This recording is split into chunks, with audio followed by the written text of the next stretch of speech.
Next it is typology for no economic rational, यानी कि जो ट्रांजैक्शंस की गई हैं उनके पीछे कोई भी इकोनॉमिक बेनिफिट नहीं है, या फिर वो जो ट्रांजैक्शंस हैं हमें लग रही हैं कि वो सही चीज़ों के लिए नहीं की गई हैं।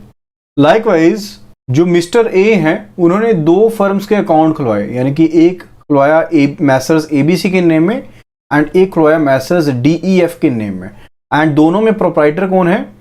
मिस्टर ए हैं। ओके, एंड पहले 18 महीने में ही जो उसमें जो टोटल टर्नओवर होगी इस अकाउंट में, debt was 6.5 times of the declared turnover, यानी कि अकाउंट खोलते टाइम जितनी टर्नओवर कही गई थी उससे 6.5 टाइम्स इसकी टर्नओवर होगी।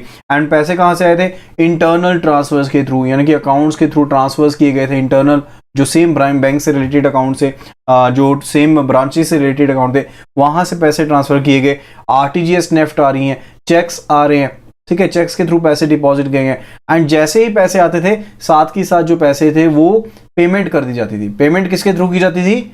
या तो वो की जाती थी चेक्स के थ्रू या फिर ट्रांसफर्स के थ्रू, ठीक है, साथ के साथ इमीडिएट यहां पर पेमेंट की जाती थी। सेम पैटर्न देखने को मिल रहा था यहां पर DEF जो मैसेज है उसके अकाउंट के केस में। एंड जब यहां पर जो करंट अकाउंट था उसमें भी सेम पैटर्न देखने को मिल रहा था, उसमें लेकिन जो था अमाउंट मच लोअर था। जैसे इसमें तो 6.5 टाइम्स हो गई थी टर्नओवर, इसमें इतनी टर्नओवर नहीं हुई थी। ओके, एंड जब इंक्वायरी की गई, फील्ड इंक्वायरी की गई, तो पता लगा कि जो प्रोप्राइटर है वो गिवन एड्रेस पर रहता ही नहीं है, यानी कि एड्रेस जो था वो एग्जिस्ट नहीं कर रहा है एंटिटीज का, ना ABC का ना DEF का। फर्दर जो मोबाइल नंबर दिया गया था वो मोबाइल नंबर प्रोप्राइटर का अवेलेबल ही नहीं है।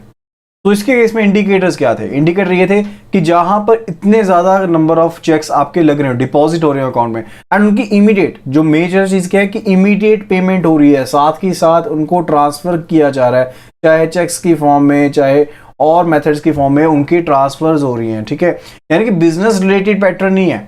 तो इसने पर्सन ए ने कहा गया था कि ये स्टॉक ब्रोकर है, ये स्टॉक ब्रोकर है, ठीक है, लेकिन पैटर्न वैसा दिखा नहीं कुछ भी। तो इमीडिएट यहां से फर्दर क्या हो रही है? ट्रांसफर्स हो रही है। तो ट्रांजैक्शन पैटर्न जो है वो स्टॉक ब्रोकर के पैटर्न से मैच ही नहीं कर रहा था। फर्दर कोई भी ट्रांजैक्शन जो थी वो स्टॉक एक्सचेंज से रिलेटेड थी नहीं, यानी कि स्टॉक एक्सचेंज से तो कोई पैसा इधर से आया ही नहीं, ना स्टॉक एक्सचेंज की तरफ पैसा गया है, ठीक है। जो फर्म है, जब पूछताछ की गई तो फर्म का एड्रेस भी एग्जिस्ट नहीं कर रहा है, तो प्रोप्राइटर का मोबाइल नंबर भी अवेलेबल नहीं है। तो ये सभी क्या थे? एक आपको इंडिकेट कर रहे थे कि जो अकाउंट है ये इनका कोई डिफरेंट रीजन से इनको ओपन किया गया है। Now let us look at the typologies or the cases that are related to the cross border trade transaction। तो पहली जो है ट्रेड बेस्ड है, जहां पर मल्टीपल शेल एंटिटीज जो हैं वो कवर्ड हैं।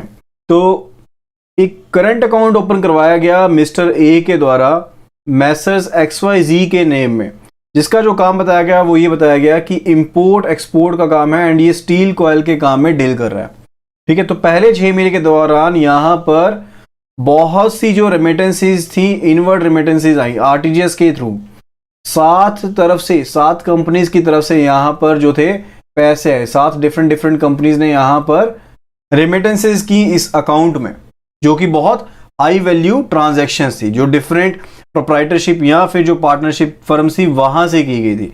एंड क्रेडिट होते ही साथ के साथ जो पैसे थे 4 ट्रांजैक्शंस के थ्रू, 4 कंपनीज में, नॉट ओनली 4 ट्रांजैक्शंस, 4 कंपनियों में यहां पर लगभग जितना भी अमाउंट आया था सारा का सारा अमाउंट यहां पर 4 कंपनियों में ट्रांसफर कर दिया गया। 4 कंपनीज के अकाउंट में, 4 एंटिटीज के नाम में जो अकाउंट थे वहां पर जो अमाउंट था वो इमीडिएटली क्या कर दिया गया? ट्रांसफर कर दिया गया। तो जो फील्ड वेरिफिकेशन की गई, जब इतना ज्यादा अमाउंट जो जमा हो रहा था, निकल रहा था, जब फील्ड वेरिफिकेशन की गई तो ये पता लगा कि जो फर्म थी वो एग्जिस्ट ही नहीं करती है, एंड जो एड्रेस प्रोवाइड किया गया है ओपनिंग के टाइम पर वो भी एग्जिस्ट नहीं करता है, एंड जो प्रोप्राइटर था वो मोबाइल पर भी अवेलेबल नहीं था। जब डीड्यूप का प्रोसेस किया गया, यानी कि डी डुप्लीकेशन का प्रोसेस को देखा गया कि कहीं इस एंटिटी ने कहीं और फर्जीवाड़ा तो नहीं किया हुआ, तो ये पता लगा कि 5 और करंट जो अकाउंट हैं वो पर्सन ए के नेम में ही एग्जिस्ट कर रहे हैं, वो पर्सन ए के नेम में ही एग्जिस्ट कर रहे हैं। फर्दर जो करंट अकाउंट मिस्टर ए के नाम में एग्जिस्ट कर रहे हैं उनके नेम डिफरेंट है, ठीक है, जैसे कोई PQR है चाहे कुछ और है, ठीक है। इसी तरह से एक और फर्म यहां पर मिली जिसका अकाउंट GHI के नेम से एग्जिस्ट कर रहा था। ये फर्म थी मिस्टर बी के नेम में, ये थी मिस्टर बी के नेम में, लेकिन जो फोटोग्राफ थी मिस्टर बी की एंड मिस्टर ए की वो सेम थी, यानी कि जो फोटोग्राफ थी मिस्टर ए की मिस्टर बी की वो यहां पर सेम थी। ओके, इसी तरह से 4 और अकाउंट मिले लिमिटेड कंपनीज के नाम से, जहां पर सी जो था वो डायरेक्टर था। 4 और लिमिटेड कंपनीज के अकाउंट मिले जहां पर जो मिस्टर सी था वो डायरेक्टर था, एंड मिस्टर सी की भी जो फोटोग्राफ थी वो सेम थी as debt of the Mister A, as debt of the Mister A. तो यानी कि कहने की बात है कि सभी की सभी जो एंटिटीज थी ये कहीं ना कहीं रिलेटेड थी विद द मिस्टर ए। इसी तरह से 6 और करंट अकाउंट आइडेंटिफाई किए गए जिसमें आरटीजीएस रेमिटेंसेस को सेम रेमिटर्स की तरफ से भेजा गया था, यानी कि जो रेमिटर्स है यहां पर उनकी तरफ से ही आरटीजीएस जो थे वो सेम करंट अकाउंट्स में भेजा गया था। तो यहां पर इंडिकेटर क्या थे? पहली तो ये थी कि हाई वैल्यू रेमिटेंस थी, सभी की सभी इनवर्ड आरटीजीएस रिसिप्ट सी जिनको साथ की साथ बाहर भेज दिया जाता था। तो रेमिटेंस कहां की जाती थी? बाहर की जाती थी। जो रेमिटेंस की गई है कहां की गई हैं? ये बाहर कंट्री में की गई हैं, ठीक है, क्योंकि इस पर्सन ने क्या कहा था कि ये इंपोर्ट एक्सपोर्ट का काम कर रहा है। एंड रेमिटेंसेज जो रिसीव हो रही हैं वो कहां से रिसीव हो रही हैं? बहुत सी रेमिटेंसेज जो थी वो डिफरेंट अकाउंट से भी रिसीव हुई, ठीक है, लेकिन कई रेमिटेंसेज ऐसी भी थी जो पर्सन ए ही जिसने अलग अलग अपने आइडेंटिटी को लगाकर अपने ही खाते में इसने पैसे डलवाए हुए हैं। तो यहां से भी पता लगता है। तो फर्म जो थी वो अपने एड्रेस पर एग्जिस्ट नहीं करती थी, जो प्रोप्राइटर था वो कॉन्टेक्टेबल ही नहीं था। तो ये सभी इंडिकेटर थे। तो ये सभी क्या था? शेल कंपनीज यहां पर ओपन की गई थी, शेल एंटिटीज को ओपन किया गया था ताकि फर्जीवाड़ा किया जा सके। Next typology, it is related to the trade remittances और अनरिलेटेड एक्टिविटीज।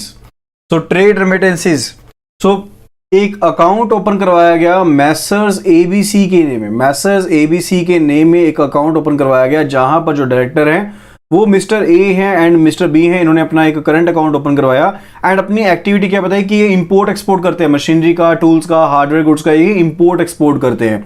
तो 1 साल के लिए जितनी इन्होंने टर्नओवर बताई थी उससे इन्होंने 5% कम इन्होंने टर्नओवर के हिसाब से जो ट्रांजैक्शन थी इस अकाउंट में सिग्निफिकेंट, यानी कि बिल्कुल सही ट्रांजैक्शन जो की थी वो की जा रही थी। जितने भी जो क्रेडिट्स थे अकाउंट्स में आते थे वो ट्रांसफर्स के थ्रू आते थे, आरटीजीएस के थ्रू आ रहे हैं या फिर एनईएफटी के थ्रू आ रहे हैं, एंड मल्टीपल जो एंट्रीज है वो यहां पर आ रही हैं।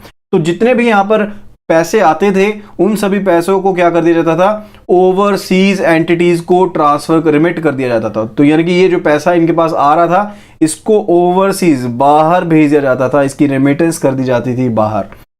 ओके, जो कुछ एक एंटिटीज थी उनको आरटीजीएस किया जाता था लोकल, यानी कि कह लीजिए कि 10% के अराउंड जो ट्रांजैक्शंस थी वो यहां पर लोकल रिमिट की जा रही थी एंड 90% जो था पैसा वो बाहर जा रहा था, ठीक है। तो जब कंपनी के बारे में पूछताछ की गई तो कंपनी एग्जिस्ट ही नहीं करती थी गिवन एड्रेस के ऊपर।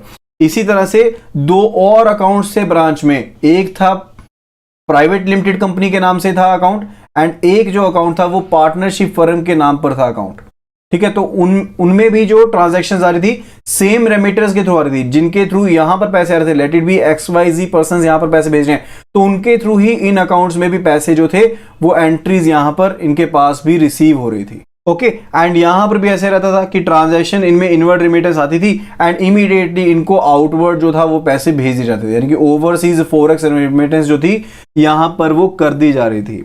तो जब चेक किया गया तो ये प्राइवेट लिमिटेड जो कंपनी थी ये अपने एड्रेस पर एग्जिस्ट नहीं करती थी। जो पार्टनरशिप फर्म थी इसने अपनी एक्टिविटी को इसमें बताया था कि ये रियल एस्टेट के काम में इन्वॉल्व है, ये रियल एस्टेट का काम कर रही है, लेकिन जब चेक की गई तो गारमेंट एक्टिविटी का काम कर रहे थे, गारमेंट बिजनेस में इंडल्ज थे।